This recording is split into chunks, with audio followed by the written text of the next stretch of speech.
अगला जो कंजक्शन पढ़ेंगे वो है आइदर और। अगला कंजक्शन पढ़ेंगे वो है आइदर और। आइदर और में देखेंगे, इसमें एक नंबर बिंदु देखेंगे,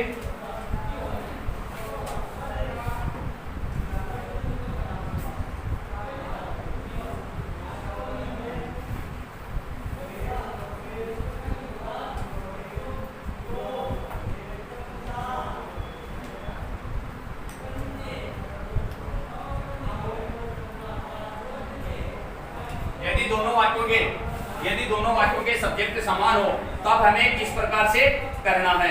यदि दोनों वाक्यों के सब्जेक्ट समान हो तो हमें किस प्रकार से करना है, क्योंकि अब इसमें क्या आएगा, या तो क्या आ सकता है, या तो जैसे मान लो जिस प्रकार से हमने नॉट ओनली बट आल्सो का प्रयोग किया था उसी प्रकार से, या तो इसमें क्या आ सकता है, जो मेन वर्ब है वो अलग आ सकती है, या क्या आ सकता है, इसका ऑब्जेक्ट है वो अलग आ सकता है। अब देखेंगे इसमें चेंजमेंट किस प्रकार से करोगे।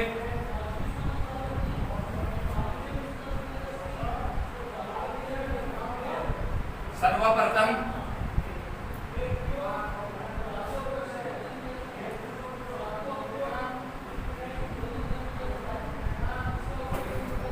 प्रथम वाक्य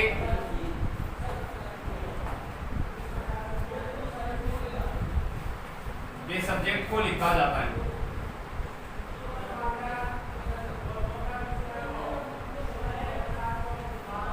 सर्वप्रथम क्या किया जाता है, जो हमारा फर्स्ट सेंटेंस होगा उसके सब्जेक्ट को लिखा जाता है। उसके बाद में यदि दोनों वाक्यों में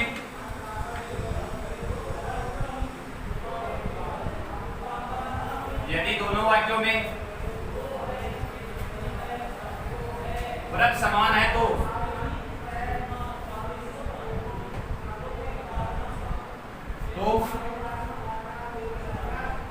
वर्ब लिखी जाती है। यदि दोनों वाक्यों में क्या है, यदि आपके वर्ब है वो समान आ रखी है तो क्या है, वर्ब को लिखो।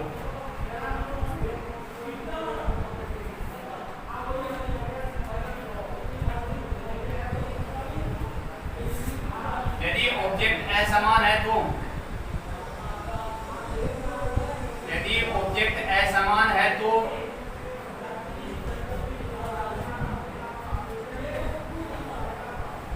प्रथम ऑब्जेक्ट से पहले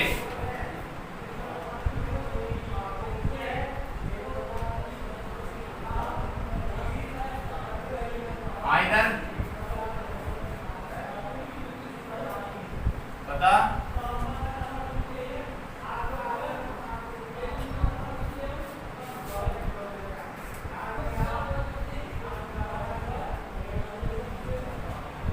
सेकंड सेंटेंस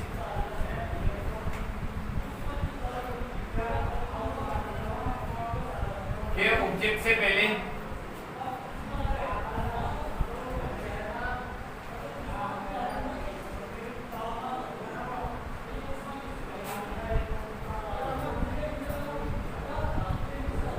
और का प्रयोग किया जाता है। सेकंड सेंटेंस से पहले किसका प्रयोग किया जाता है, और का प्रयोग किया जाता है। अब देखो इसमें example, he is playing cricket,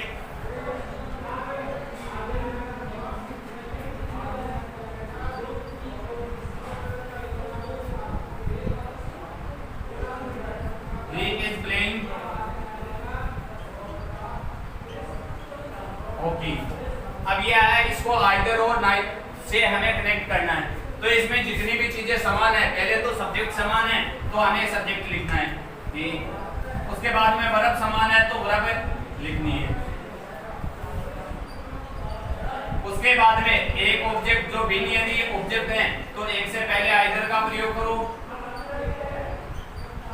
cricket, और इस प्रकार से यह बन जाएगा, इस प्रकार से बन जाएगा। यदि आपके सब्जेक्ट समान है तो पहले दोनों सेंटेंस का यदि सब्जेक्ट समान है तो शुरुआत में सब्जेक्ट लिखो, उसके बाद में यदि वर्ब समान है तो वर्ब लिखो, उसके बाद में क्या होगा, यदि ऑब्जेक्ट है समान, कि सर्वप्रथम देखो इसमें देखो प्रथम वाक्य का सब्जेक्ट लिखा जाता है, प्रथम वाक्य का सब्जेक्ट लिख दिया। उसके बाद में यदि दोनों वाक्यों में वर्ब समान है, यदि दोनों वाक्यों की वर्ब समान आ रखी है तो उसके बाद में वर्ब को लिखी जाती है, तो वर्ब को लिख दिया।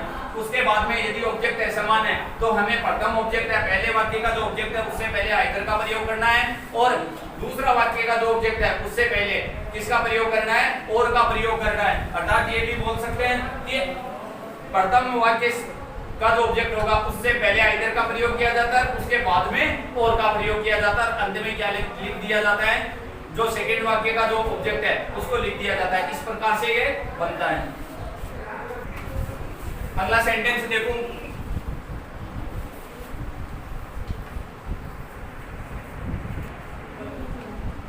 Ravi wrote a novel.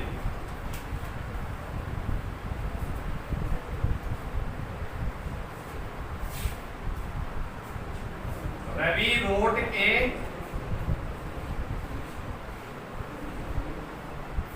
Story.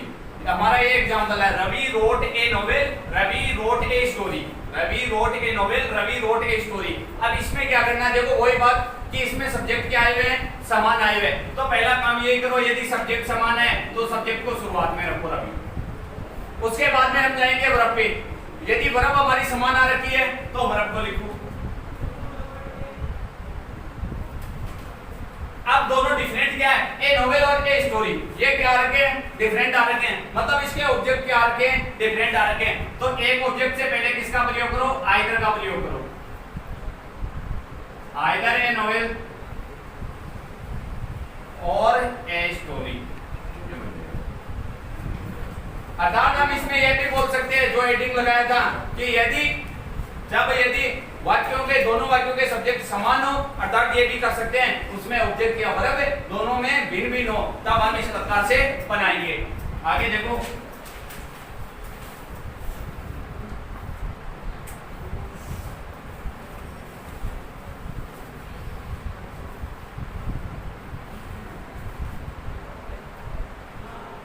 Rani will go to Jaipur.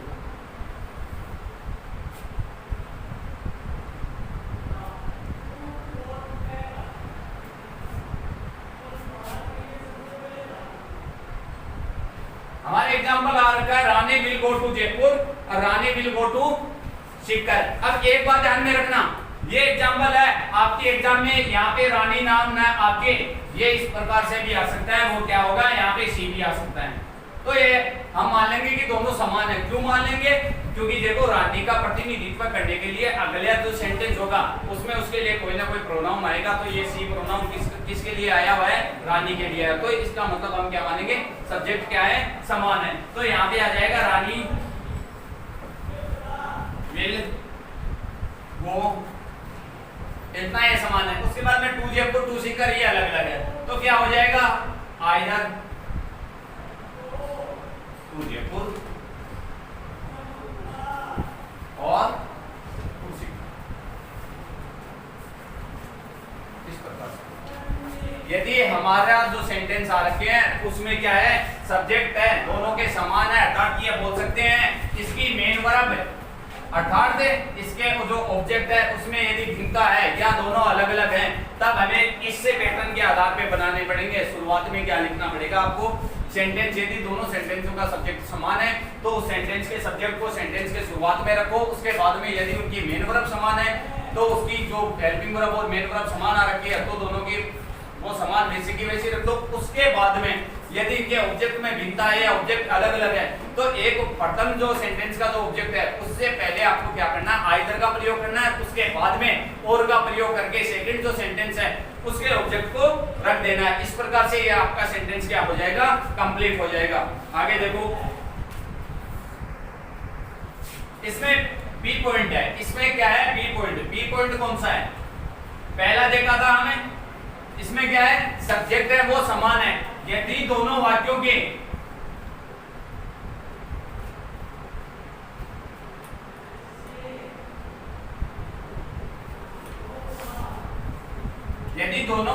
Subject अलग अलग हैं या भिन्न भिन्न हैं या असमान हैं, एक ही बात है। आपके हेडिंग किसी भी प्रकार से लिख सकते हो। यदि दोनों वाक्यों के सब्जेक्ट अलग अलग है, या दोनों वाक्यों के सब्जेक्ट भिन्न है, या दोनों वाक्यों के सब्जेक्ट क्या आ रखे हैं, असमान आ रखे हैं, तब आपको किस प्रकार से बनाना है। देखो 1 नंबर शुरुआत में हम बनाएंगे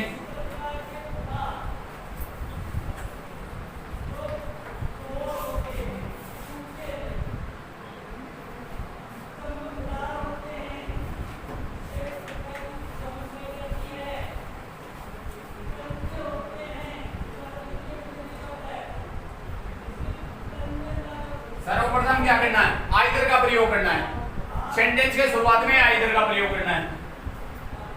सेकंड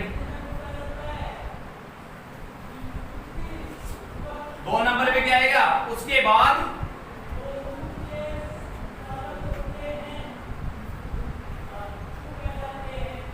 फर्स्ट सेंटेंस का सब्जेक्ट, आपका जो प्रथम सेंटेंस होगा उसका सब्जेक्ट आएगा। उसके बाद में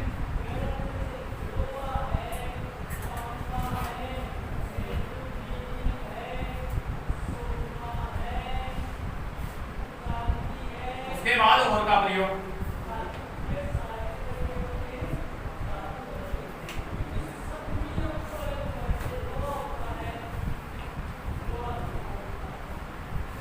अंत में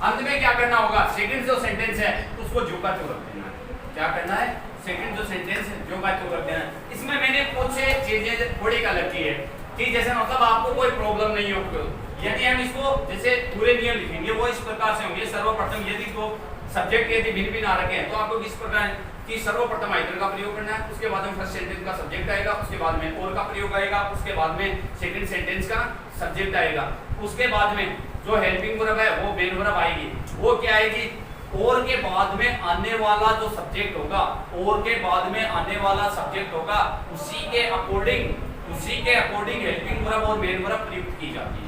क्योंकि पहले एज में भी हमने देखा आई के अकॉर्डिंग शुरुआत में जो सब्जेक्ट है फर्स्ट सेंटेंस का सब्जेक्ट है उसके अकॉर्डिंग हेल्पिंग वर्ब और मेन वर्ब प्रयुक्त हो रही थी। आइदर और में क्या हो रखा है कि जो सेकंड जो सेंटेंस है उसका जो सब्जेक्ट होगा उसके अकॉर्डिंग हेल्पिंग वर्ब और मेन वर्ब प्रयुक्त होगी। तो अर्थात हम कह सकते हैं जो अंत में जो सेकंड सब्जेक्ट आया हुआ होगा अर्थात जो सेकंड सेंटेंस आया हुआ होगा वैसा का वैसा ही आया होगा, तो आप हूबहू वैसा का वैसा ही उसमें रख दो, आपका सेंटेंस क्या हो जाएगा, कंप्लीट हो जाएगा। देखो इसमें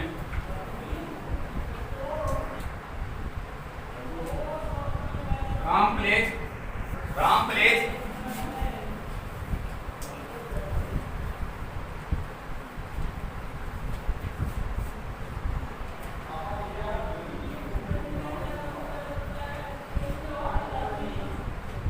हमने ऊपर हेडिंग डाला था, यदि दोनों वाक्यों के सब्जेक्ट अलग अलग हो, भिन्न हो, असमान हो, ये दोनों के सब्जेक्ट असमान है, तो मैंने आपको पैटर्न में लिखा है सर्वप्रथम क्या करो, आइदर का प्रयोग करो, प्रथम सेंटेंस का सब्जेक्ट, उसके बाद में और का प्रयोग, उसके बाद में सेकंड सेंटेंस है वो जैसा आ रखा है वैसा का वैसा होगा, ये बन जाएगा। मतलब आपको क्या करना है, यदि सब्जेक्ट असमान आ रखे हैं तो आपको सेंटेंस के शुरुआत में किसका प्रयोग करना है, आइदर का प्रयोग करना है, उसके बाद में फर्स्ट सेंटेंस है उसका सब्जेक्ट आएगा, उसके बाद में और का प्रयोग आएगा, अंत में क्या कर देना है, सेकंड जो सेंटेंस है उसका जैसा भी आया हुआ है वैसा का वैसा उतार दो। अब इसमें देखो आप डिफरेंस देखना किस प्रकार से होगा। अगला एग्जांपल हम देखेंगे उसमें देखो मैं आपको क्लियर करता हूं। देखो यहाँ पे आ रखा है, देखो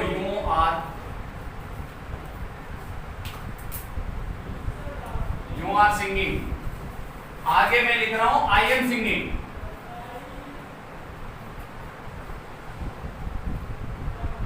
इसमें तो क्या रखा था, जो मेन वर्ब आ रखी थी वो समान आ रखी थी। अब इसमें थोड़ी हेल्पिंग वर्ब का डिफरेंस चल रहा है, हेल्पिंग वर्ब का डिफरेंस चल रहा है। अब इसमें यदि हम इसको बनाएंगे तो क्या है, दोनों यदि सब्जेक्ट असमान है तो एक सब्जेक्ट से पहले आइदर का प्रयोग करो, उसके बाद में प्रथम जो सब्जेक्ट है वो आ जाएगा, उसके बाद में और का प्रयोग करो और सेकंड जो सेंटेंस है वो वैसा का वैसा होगा। तो कई जगह ये पैटर्न है नीचे वाला जो मैंने लिखा है, तो इसमें ये आता है कि और के बाद में सेकंड जो सेंटेंस है उसका सब्जेक्ट लिखा जाता है और हेल्पिंग वर्ब और मेन वर्ब है और के बाद में आने वाले सब्जेक्ट के अकॉर्डिंग लगाई जाती है। इस प्रकार से लिखाया जाता है, इस प्रकार से आता है। लेकिन मैं आपकी सुविधा के लिए डायरेक्टली इतना लिखा दिया है कि आप और का प्रयोग कर दो, उसके बाद में सेकंड सेंटेंस जैसा भी आया हुआ है इसमें जब यदि सब्जेक्ट भिन्न भिन्न आ रखे और आइदर और का यदि हम प्रयोग कर रहे हैं तो क्या करना है, आपको शुरुआत में आइदर लगाना है, उसके बाद में प्रथम जो सेंटेंस है उसका सब्जेक्ट है, उसके बाद में और उसके बाद में आपको क्या करना है, सेकंड सेंटेंस जैसा भी आया हुआ है उसमें जो हेल्पिंग वर्ब है, जो मेन वर्ब है, जैसी भी आई है, सिंगुलर प्लूरल जो भी आई हुई है। अब यहाँ पे देखो यूं प्लूरल आ रखा है लेकिन किसके अकॉर्डिंग लग रही है, आई के अकॉर्डिंग लग रही है, तो हमें वो नियम पढ़ने की जरूरत नहीं है, डायरेक्टली इतना सेंटेंस है वैसा का वैसा रख दो, आपका क्या हो जाएगा, सही हो जाएगा। आगे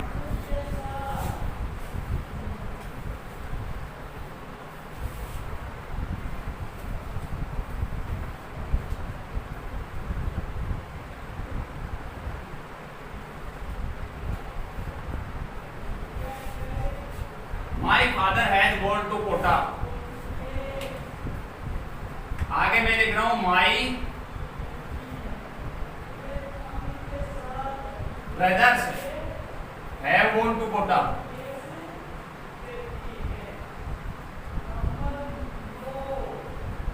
यदि हमें किसका प्रयोग करना है, आइदर और का प्रयोग करना है तो किस प्रकार से होगा, my father, सेंटेंस के शुरुआत में क्या आएगा, आइदर का प्रयोग आएगा, उसके बाद में माय फादर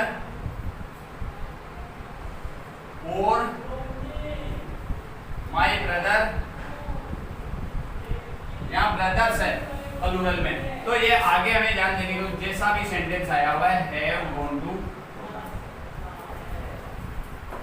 क्योंकि आइदर और वाले में क्या होता है, फर्स्ट सेंटेंस में आई भी हेल्पिंग वर्ब मेन वर्ब किसी का भी कोई प्रभाव नहीं रहता, सब्जेक्ट का भी कोई प्रभाव नहीं रहता है, केवल मात्र ये रहता है जो सेकंड सेंटेंस और के बाद में जो सेकंड सेंटेंस का सब्जेक्ट लिखा जाता है उसी के अकॉर्डिंग। यहाँ पे देखो माय ब्रदर्स आया हुआ है तो हमने हैव का प्रयोग किया, इसमें देखो आई आया हुआ तो एम का प्रयोग किया, इसमें जो मोहन है सिंगुलर है तो प्लेस का प्रयोग किया। लेकिन यदि यहाँ पे एंड का प्रयोग होता तो ये प्लूरल बन जाते, तो क्या आता, प्ले आता, और वो उसी के अकॉर्डिंग में आपको क्या कर रहा था, बार बार इसको रिपीट कर रहा था, एंड वाले प्रयोग में बार बार इसको रिपीट कर रहा था। अब ये देखो यदि यही सेंटेंस इसको एंड से कनेक्ट करना होता, किससे एंड से कनेक्ट करना होता, तो ये होता you and I, you and I, उसके बाद में एम का प्रयोग नहीं आता, उसके बाद में किसका प्रयोग आता, क्योंकि एंड यदि बीच में यदि किसी भी सब्जेक्ट के बीच में दो सब्जेक्टों में बीच में यदि एंड का प्रयोग कर रहे हैं तो इसका मतलब वो प्लूरल बन रहे हैं और यहाँ पे किसका प्रयोग किया जाता, आर का प्रयोग किया जाता। तो ये बात ध्यान में रखना, एज वेल एज का किस प्रकार से किया जाता है, एंड का प्रयोग किस प्रकार से है, आइदर और का किस प्रकार से है, नॉट ओनली बट आल्सो का प्रयोग किस प्रकार से है, ये आपके एग्जाम्पल चलेंगे। इसमें देखो ज्यादातर दो ही पैटर्न चलेंगे, या तो आपके सब्जेक्टों में भिन्नता आएगी या उनके जो ऑब्जेक्ट है और वर्ब है दोनों में भिन्नता आएगी।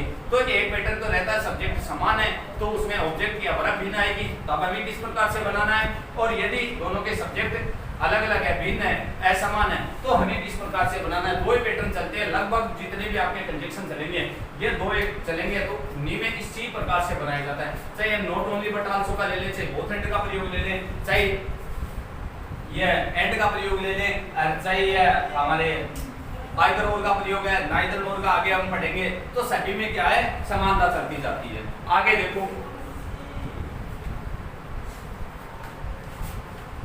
अगला हमारा है नाइदर नोर।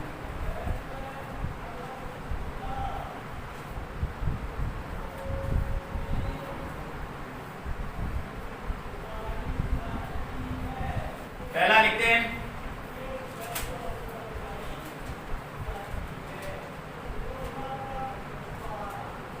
यदि दोनों वाक्यों के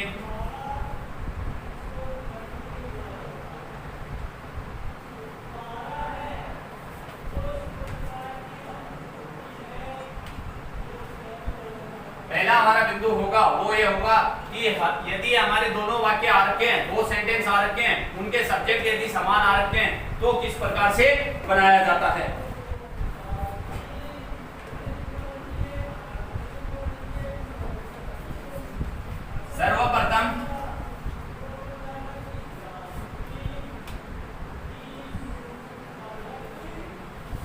सब्जेक्ट को लिखा जाता है।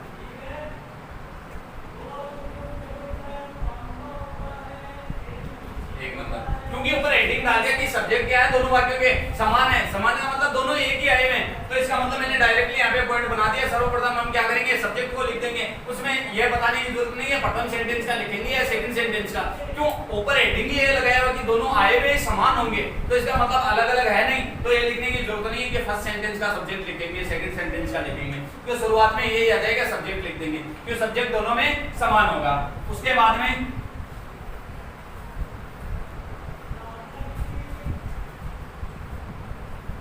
यदि हेल्पिंग वर्ब और मेन वर्ब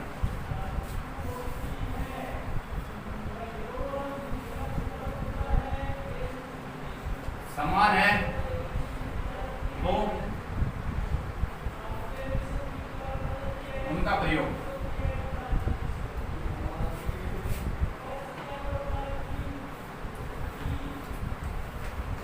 क्या रखो, यदि आपके हेल्पिंग वर्ब और मेन वर्ब समान आ रखी हो तो क्या किया जाता है, सब्जेक्ट के बाद में हेल्पिंग वर्ब और मेन वर्ब का प्रयोग किया जाता है। आगे देखो,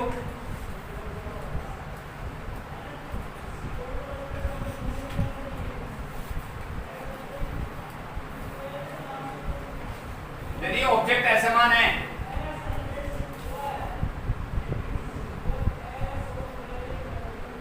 तो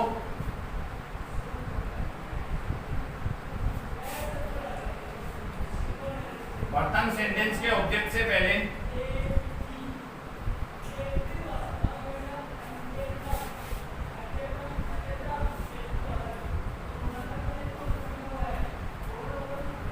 नाइदर तथा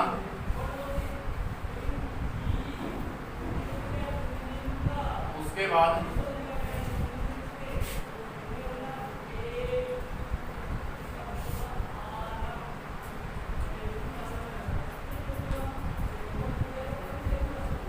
और का प्रयोग किया जाता है। यदि क्या है, सब्जेक्ट ऑब्जेक्ट असमान आ रखे हैं, क्यों सब्जेक्ट समान आएंगे तो ये ऑब्जेक्ट, उसके बाद में देखो मैंने हेडिंग ये लगा दिया कि वर्ब क्या आ रखी हो, समान आ रखी हो, वर्ब समान आ रखी हो, तो समान आ रखी हो, हम जैसी वर्ब आएगी है दोनों में समान आ रखी हो तो एक सेंटेंस की जो हेल्पिंग वर्ब और मेन वर्ब रख देंगे। उसके बाद में यदि ऑब्जेक्ट असमान है तो हम क्या करेंगे, प्रथम जो सब्जेक्ट सेंटेंस का जो ऑब्जेक्ट होगा उससे पहले नाइदर का प्रयोग करेंगे और उसके बाद और का प्रयोग करेंगे, और लास्ट बचा अंत में क्या कर देंगे, अंत में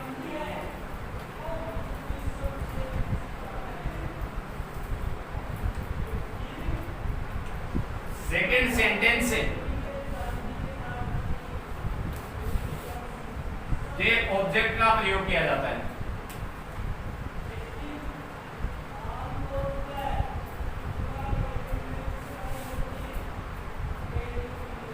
अब ये तो थी जनरल बिंदु जो हमें प्रत्यक्ष रूप से दिखाई देती है।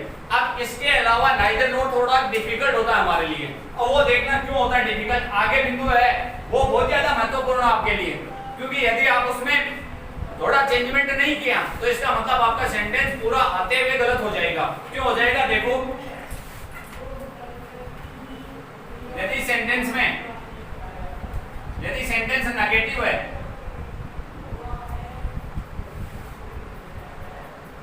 नेगेटिव है तो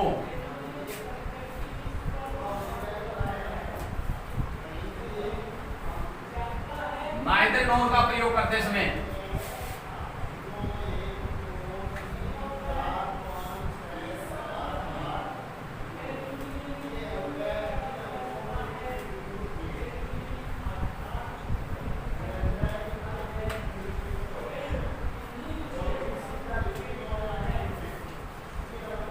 क्या कर दिया जाता है, नोट को हटा दिया जाता है, क्योंकि यदि आपके सेंटेंस नेगेटिव आया हुआ है तो आप क्या करोगे, नाइदर नोर का प्रयोग करोगे।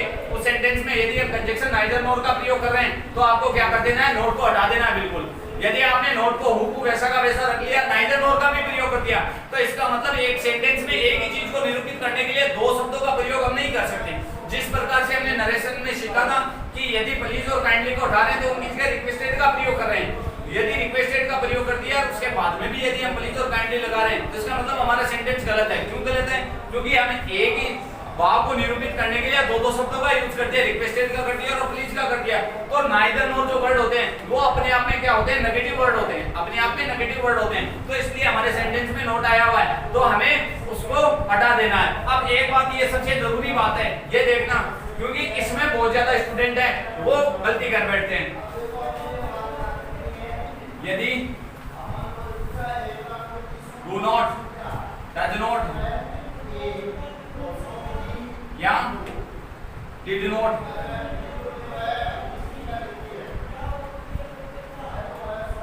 आया हुआ हो तो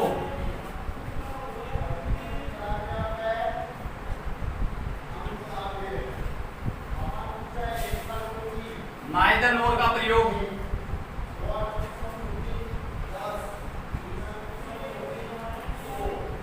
करते समय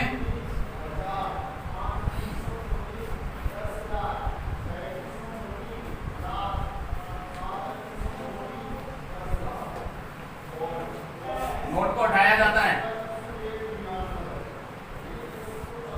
तब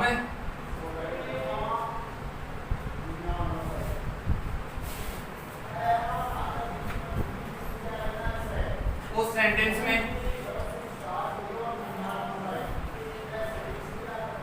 टेंस के अनुसार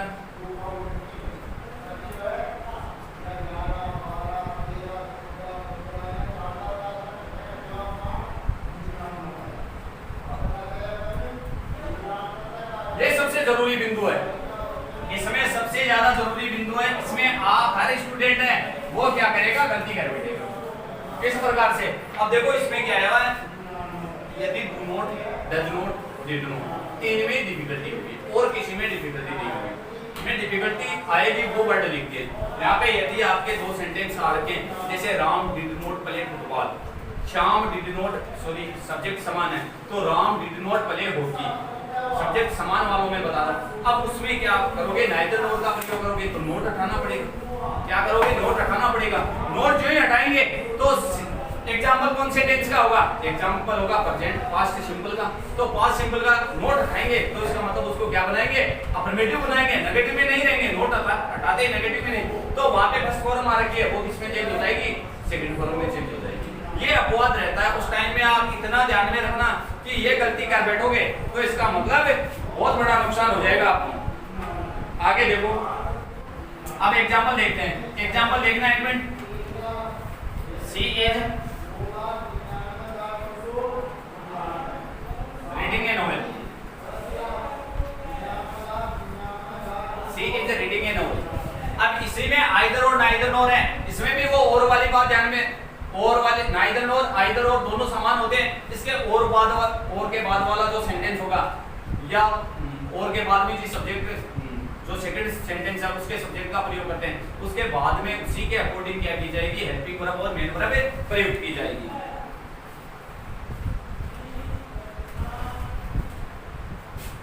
वो आगे दिखाएंगे उस जो अगला होगा ना कि यदि सब्जेक्ट है समान है तो उसमें सी इज रीडिंग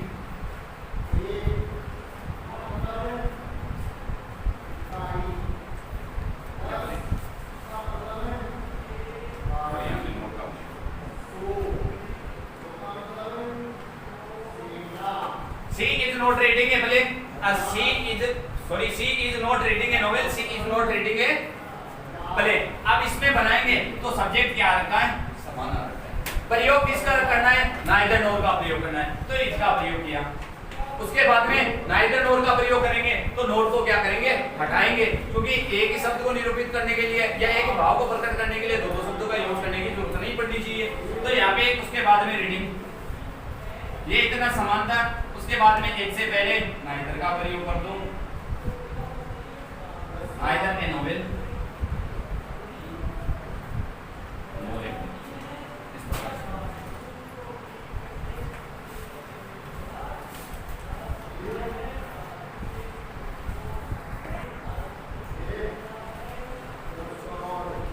रोमन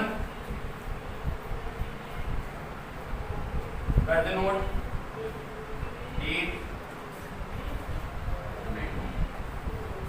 अब अगला आ जाएगा ही, डज नॉट ईट,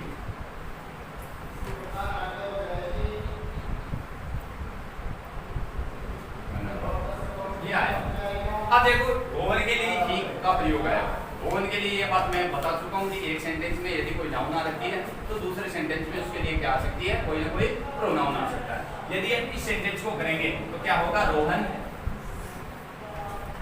अब इसका मतलब आप क्या करेंगे, नाइदर नोर का प्रयोग करना है। किसका प्रयोग करना है, नाइदर नोर का। नाइदर नोर का जो ही प्रयोग करेंगे, नाइदर नोर का जो ही प्रयोग करेंगे तो क्या करेंगे, इसको नोट को हटाएंगे, नोट को हटाएंगे। यदि सेंटेंस को नेगेटिव नहीं बना रहे हैं तो इसका मतलब ये डज भी हटेगा। क्यों, पास प्रेजेंट सिंपल का अफर्मेटिव सेंटेंस होता है उसमें या तो वर्ब की फर्स्ट फॉर्म लगती है या वर्ब की first form plus S A S लगता है। क्यों कब लगता है, जब यदि सब्जेक्ट सिंगुलर है तो एस ए एस का प्रयोग किया जाता है, सब्जेक्ट प्लूरल है तो किसका प्रयोग किया जाता है, वर्ब की फर्स्ट फॉर्म का प्रयोग किया जाता है। तो अब यहाँ पे ये हटाएंगे तो ये क्या बनेगा, यहाँ पे इट्स नाइदर मैंगो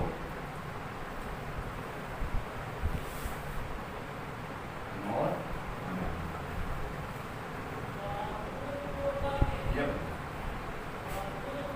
क्योंकि ये प्रेजेंट सिंपल का था, प्रेजेंट सिंपल का नेगेटिव सेंटेंस था। नेगेटिव, हम इस नेगेटिव सेंटेंस को हटाया था, इसकी जगह अफर्मेटिव बनाया था, उसकी जगह नाइदर नोर का प्रयोग है।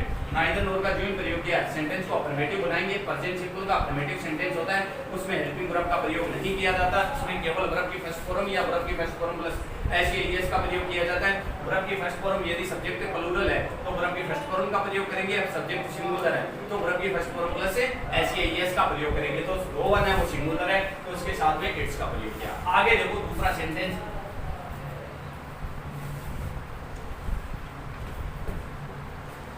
सुमन डिड नॉट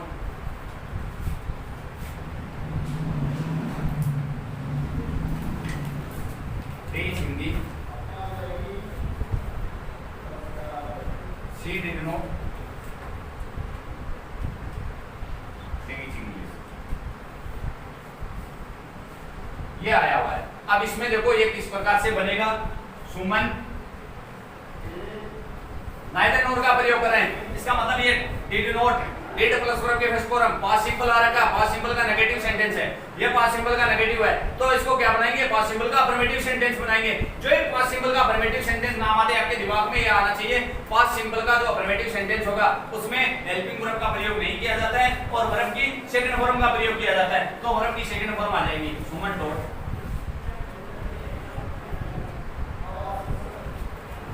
आएगा तुमने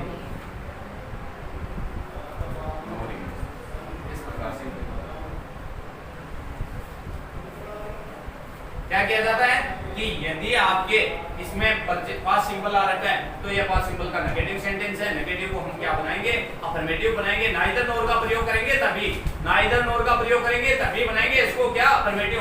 अफर्मेटिव बनाएंगे तो पास्ट सिंपल का अफर्मेटिव सेंटेंस होगा तो उसमें वर्ब की सेकंड फॉर्म का प्रयोग किया जाता है, हेल्पिंग वर्ब का प्रयोग नहीं किया जाता है। तो उसमें वर्ब की टीच की सेकंड फॉर्म टोट लगा दी, उसके बाद में नाइदर, उसके बाद में यदि ऑब्जेक्ट में भिन्नता है तो एक ऑब्जेक्ट से पहले हमने नाइदर का प्रयोग कर दिया, उसके बाद में और का प्रयोग और अंत में क्या कर दिया, सेकंड सेंटेंस का जो ऑब्जेक्ट था